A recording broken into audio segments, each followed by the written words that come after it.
ऋषिमुनियों की पावन धरती, देश धर्म का नाता है। कहते सारे लोग यही है, वो हमारी माता है। जाग उठो ओ भारतवासी, जाग उठो ओ भारतवासी, गौ पर छुरियां चलती हैं। बंद करो गौ माँ की हत्या, सारी जनता कहती है। बंद करो गौ माँ की हत्या, सारी जनता कहती है।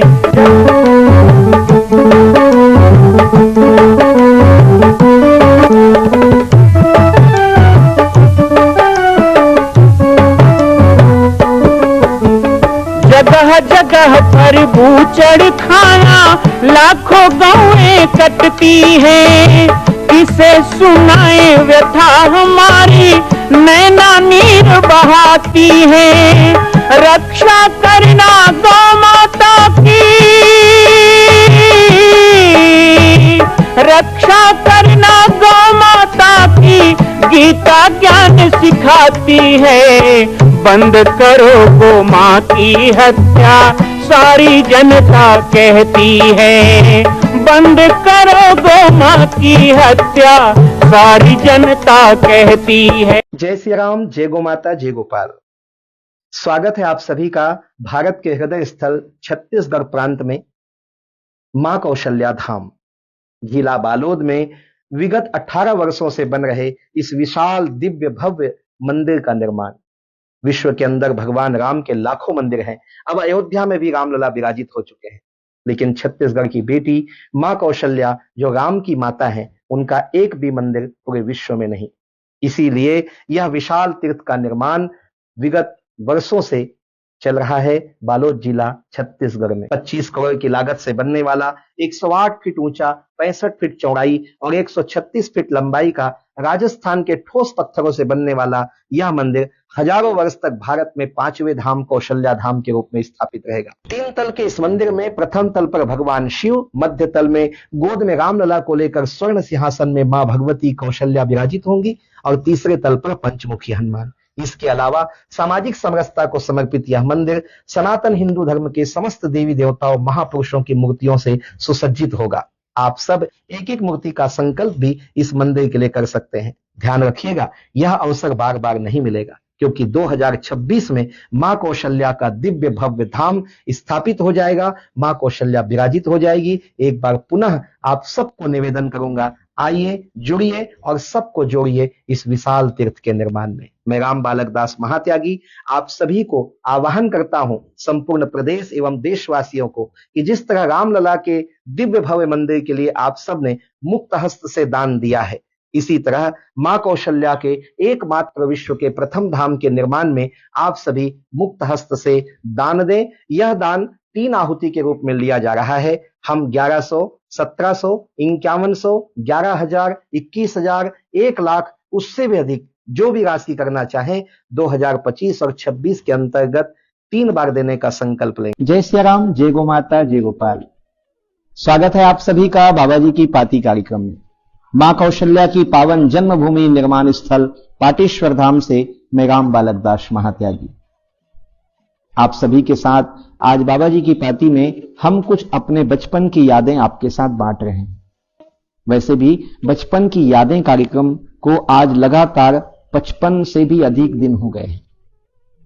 इस कार्यक्रम की विशेषता यह रही है कि इस कार्यक्रम में मुझे स्वयं अपने भीतर झांकने का अवसर मिला। मुझे अपने ही जीवन के उन पृष्ठों को पलटने का अवसर मिला जिनको शायद ही मैंने कभी पलटा होगा, और ये संभव भी नहीं था। लॉकडाउन और कोरोना काल के कारण और ऑनलाइन सत्संग के कारण ही यह संभव हो पाया है, और आप सबकी जिज्ञासाएं, आप सबकी उत्सुकता और आप सबके इस प्रेम और स्नेह के कारण यह संभव हो पाया है। आज यह जो विशाल मंदिर का निर्माण मां कौशल्या जन्मभूमि मंदिर के रूप में, पंचमुखी हनुमत धाम के रूप में, स्फटिक शिवलिंग धाम के रूप में यहां पाटेश्वर धाम में हो रहा है, इस निर्माण को हम उसी बचपन के त्याग, तपस्या और संघर्ष से उत्पन्न एक बहुत बड़ी प्राप्ति मानते हैं। यदि गौ माता की रक्षा के लिए आंदोलन नहीं होता, यदि श्री राम जन्मभूमि आंदोलन में कूदा नहीं होता, यदि मैं गांव गांव में जाके युग संदेश प्रवचन कार्यक्रम में नहीं गया होता, तो संभवतः इस मंदिर की नींव में जो पत्थर बनने का सौभाग्य मुझे मिला, इस मंदिर की सीढ़ियों में शिलाखंड के रूप में लगने का जो मुझे सौभाग्य मिला, इस निर्माण के साथ साथ जो आज एक गर्व महसूस करने का मुझे अवसर मिला, वो भी मुझे नहीं प्राप्त हुआ होता। इसलिए वो बचपन भी आवश्यक था, जिस बचपन से ही आगे चल के जीवन के नवनवीन सपनों को साकार करने का अवसर मिलता है। कल हम आप सबके साथ बात कर रहे थे अयोध्या आंदोलन की। श्री राम जन्मभूमि आंदोलन एक आंदोलन नहीं था, बल्कि एक ऐसी लड़ाई थी जिस लड़ाई को 500 साल से लड़ा गया। 500 साल में लाखों हिंदुओं ने वहां पर अपने खून बहाए, लाखों संतों ने वहां पे बलिदान दिया। आज जो लोग भाईचारा की बात करते हैं कि देश के संपूर्ण विकास और सभी कार्यों में मुसलमानों का भी उतना ही हाथ है, उन लोगों से मैं एक सवाल पूछना चाहता हूं। क्या आप बता सकते हैं कि राम जन्मभूमि जो भारतीय अस्मिता का प्रश्न है, जो भारतीय संस्कृति के मूल आधार, मूल पहचान का प्रश्न है, उसमें कितने मुस्लिम भाइयों ने अपना बलिदान दिया है, कितने मुस्लिमों ने अपना जान गंवाया है, कितने लोगों ने उस आंदोलन में भाग लिया है? 1990 में जिस समय यह आंदोलन अपने चरम पर था, उस समय बड़े बड़े संतों से मेरा मिलना, साध्वी ऋतुंभरा जी से, शिवा सरस्वती जी से, उमा भारती जी से मिलना, विश्व हिंदू परिषद के द्वारा आयोजित विभिन्न संगोष्ठी और बैठकों में जाना, अयोध्या के लिए किस तरह कार्य योजना बन रही है और उसे कैसे गांव गांव तक रोपित किया जाए, इसके बारे में सोचना, मंथन करना और निष्कर्ष निकालकर योजना बनाना। हालांकि वो छोटा सा उम्र मेरा इतना मजबूत नहीं था, लेकिन मेरे उस कमजोर कंधे पर एक बहुत बड़ा भार दिया गया था। पाटेश्वर धाम में जब हम आते थे जंगल में, तो यहाँ के एकांत वातावरण में मैं पूरी योजनाएं बनाता और जब मैं बाहर निकलता तो उसे फटाफट योजना को कार्य रूप में डालता। गांव गांव में इस तरह अब युवाओं की टीम में मुझसे जुड़ने लगी थी। बजरंग दल के युवा भी मुझसे जुड़ने लग गए थे।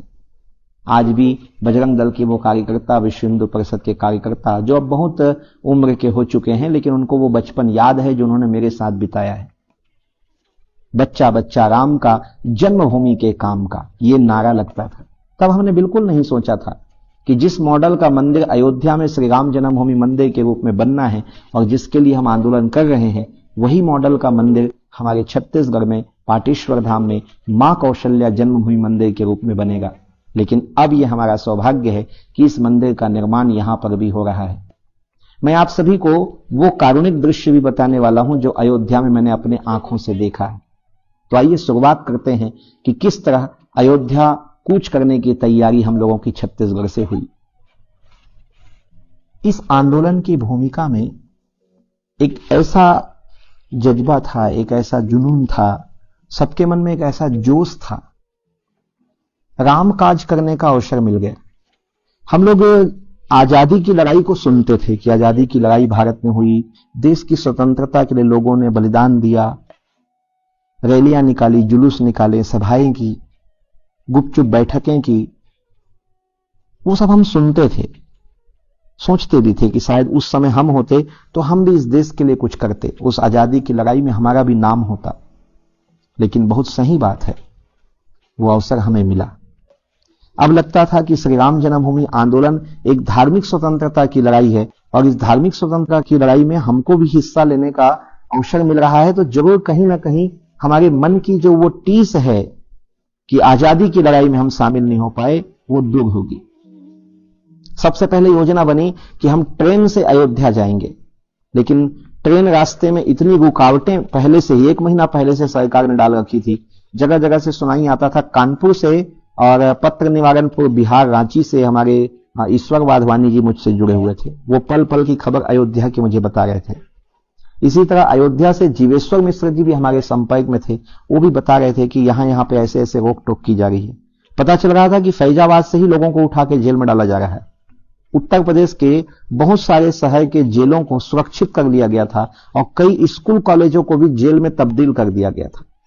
हजारों लाखों की संख्या में राम भक्तों को जेल में डालने की योजना थी। सरकार के पास जो आंकड़े थे उसके अनुसार लगभग 3 करोड़ लोग अयोध्या पहुंचने वाले थे, लेकिन अयोध्या की जो क्षमता थी वो मात्र 20 लाख लोगों की थी। तो सरकार को पसीना आ चुका था, लेकिन उसी समय मुलायम सिंह यादव ने एक विवादित बयान दिया कि अयोध्या में एक परिंदा भी पर नहीं मार सकता। तो ये चुनौती राम भक्तों को हो गई। अलग अलग समाचार मिलने लग गए कि अयोध्या में संत बनकर, बाबा जी बनकर, फेरी वाले बनकर लोग घुस रहे हैं और आश्रमों में भंडारा शुरू हो चुका है। संतों के आश्रम में सब जगह जगह भक्तों के ठहरने की व्यवस्था और राशन का स्टॉक किया जा रहा है। इधर विश्व हिंदू परिषद ने भी कमर कस ली थी। गांव गांव में जज्बा भरा जा रहा था। मैंने भी आवाज लगाई अपने छत्तीसगढ़ प्रदेश में कि राम हमारे भांचा हैं, हमारे भांचा राम। इस जन्मभूमि की बेटी कौशल्या के बेटे का घर बनना है तो भांचा का घर तो हमको ही बनाना होगा। हमें जाना होगा, आवश्यक रूप से जाना होगा। और वह समय आखिर आ ही गया। संभवतः 23 नवंबर की बात थी। 23 नवंबर को हम लोग राजनांदगांव में इकट्ठा हुए। उस समय अंबिकापुर से हमारे सोलंकी जी हमारे साथ थे, अब वो हमारे बीच नहीं रहे। इसी तरह रायपुर से धीरेन्द्र नसीने जी, रूपनारायण सिन्हा जी, हमारे पाटन से और गुंडरदही क्षेत्र से कुछ भक्तगण, राम भक्तों की बड़ी टोलियां राजनांदगांव से भी थी, जिसमें बजरंग दल से कोमल राजपूत जी भी थे। आप सब लोगों के सानिध्य में मातृशक्ति की भी टोली थी। 25-30 मातृशक्ति और लगभग 60 की संख्या में राम भक्त। ऐसा करके 90, 95 या 100 लोगों की झुंड लेकर मैं राजनांदगांव में इकट्ठा हुआ। राजनांदगांव से हमने ट्रेन पकड़ी और हम नागपुर गए। नागपुर में हमने ट्रेन बदल दिया। नागपुर में ट्रेन बदल करके दूसरी, क्योंकि ट्रेन में भी जगह जगह पुलिस लगाए गए थे और वो घूम घूम के देख रहे थे कौन कहां जा रहा है। हमें झूठ भी बोलना पड़ रहा था, लेकिन इस समय तो नारा चल गया था, आधी रोटी खाएंगे पर मंदिर वहीं बनाएंगे, लाठी जूता खाएंगे पर मंदिर वहीं बनाएंगे। कोई बाधा हमको रोक नहीं सकती। नागपुर में हमें संघ कार्यालय में विश्राम करने का मौका मिला। दूसरे दिन नागपुर संघ कार्यालय से स्पेशल बस के द्वारा हमें भोपाल पहुंचाया गया।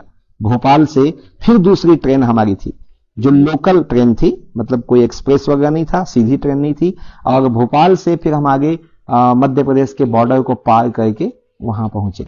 उसके बाद में वहां से आगरा में भी एक दिन हम हनुमान मंदिर में रुके। तब तक के हम लोगों की टोलियां विभाजित हो गई थी। हम 30-30 की टोली में 3 टोली में बट चुके थे। मेरी टोली में पुरुष वर्ग थे। मातृशक्ति को लेकर के सोलंकी जी दूसरे रास्ते से निकल चुके थे। आगरा के बाद में हमको अब दिल्ली की ओर ना जाकर के पुलिस को चकमा देते हुए अयोध्या की ओर जाना था। वो 26 नवंबर की बात है, 26 नवंबर की बात होगी। और लगभग 4 दिन बचे हुए थे आंदोलन की तारीख को। और आगरा से फिर हमने मथुरा का रास्ता पकड़ा और मथुरा से फिर बलिया वाला रास्ता लेकर के अयोध्या की ओर कूच किए। कहीं पे हमने बस बैठे, कहीं पे हम ट्रकों में सफर किए। और आगे चलकर जब फैजाबाद से 25 किलोमीटर दूर हम पहुंचे बरैया, तो बरैया से फिर हमको पैदल का रास्ता बताया गया। गन्ने की खेतों से होते हुए लगभग 20 किलोमीटर हम लोग पैदल चले। सरयू नदी को भी एक छोटे से पुल से, जो गांव का पुल था, उसमें से पार किया गया और इस तरह फैजाबाद हम पहुंचे। फैजाबाद में कुछ संत लोग थे जिन लोगों ने हमको सकुशल अयोध्या पहुंचा दिया। अयोध्या में लाल मंदिर में हमको रुकने की व्यवस्था दी गई। कल की घटना जो होने वाली थी वो अद्भुत थी। सुबह सुबह राम नाम के संकीर्तन के साथ रैलियां निकल पड़ी। चारों तरफ राम राम ही श्री राम, जय राम जय जय राम का घोष था और इस तरह पूरी अयोध्या को राममय बना दिया गया था। सुबह के समय तो ऐसा लगता था कर्फ्यू लगी हुई थी अयोध्या में, 5 लोग एक साथ इकट्ठा नहीं हो सकते। और ऐसी स्थिति में भी राम भक्तों ने बहुत शांति के साथ 5-5 के झुंड में भजन कीर्तन की टोलियां निकाली। धीरे धीरे भक्तों का हुजूम राम जन्मभूमि की ओर बढ़ने लगा और उसके बाद वहां पर गोली कांड भी हुआ। अचानक गोली चलाने का, पहले लाठी चलाने का आर्डर हुआ और लाठी चलाने के आदेश के बाद अशोक सिंघल जी ने पुलिस कमिश्नर से बात करने के लिए आगे होकर उनसे बातचीत शुरू की तो उनके माथे में लाठी लगी। अशोक सिंघल जी के माथे से बहता हुआ खून देख करके सबका खून खौल उठा। शासन के खिलाफ कुछ नारेबाजी भी हुई, लेकिन इसी बीच में गोली चलाने का आदेश हुआ और वो विभत्स दृश्य में जिंदगी में नहीं भूल सकता। मैंने जो अयोध्या के गलियों में राम भक्तों का बहता हुआ खून देखा, मैंने राम के प्रति समर्पित सीना तान के गोली खाने वालों को देखा, एक सगे भाई का लाश उठाने गए दूसरे सगे भाई को गोली खाते हुए देखा। ये सारे दृश्य देखा और इसके बाद भी उन लोगों को शर्म नहीं आई और उन्होंने राम भक्तों के सीने और माथे को तक तक के गोली मारी। इतिहास गवाह है कि वो कलंकित दिन भारत के काले पृष्ठ में लिखा जाएगा। कल राम जन्मभूमि आंदोलन के कुछ और घटनाएं आपको मैं बताऊंगा और बाबा जी की पाती में जोड़ूंगा आपको उस आंदोलन से। मैं आंखों देखी बातें बताऊंगा, कानों सुनी बातें बताऊंगा और जो मैंने वहां बैठकर अनुभव किया वो भी आपके साथ बांटूंगा। जुड़े रहिएगा बाबा जी की पाती से, बचपन की यादें कार्यक्रम से। जय सिया राम, जय गो माता, जय गोपाल।